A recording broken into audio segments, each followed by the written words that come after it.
आज जुमेरात 23 जून 2022। आज की अहम खबरें। ईरान ने किया अफगानिस्तान में ज़ल्ज़ले से मुतासरीन के लिए अमदाद फराहम करने का ऐलान। ईरान के शहर अराक में गुल हो गया और जुड़ी बूटियों की नुमाइश। दाश्तगर्द अमरीकी फ़ौज का लेचेस्टर कारवां अल-हरीर छावनी में दाखिल। बरसों बाद अमारात से शाम के लिए पहली परवाज़। दुनिया के सबसे बड़े तैयारे की रिकॉर्ड परवाज़। सोशल मीडिया पर एक वीडियो जारी किया गया है जिसमें दिखाया गया है कि पाकिस्तान इनकलाब इस्लामी के जवानों ने अमेरिका की हैबत मिट्टी में मिलाते हुए उसके सबसे ताकतवर ड्रोन तैयारे को सरंगो कर दिया।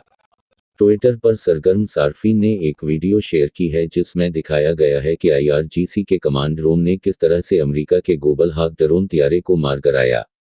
उससे पहले शैतान की आंख नामी डॉक्यूमेंट्री के जरिए उस वाक़े की मंजरकुशी की गई थी। ये वीडियो उस वाक़े की तीसरी सालगिरह पर जारी किया गया है। वज़ीर-ए-आज़म की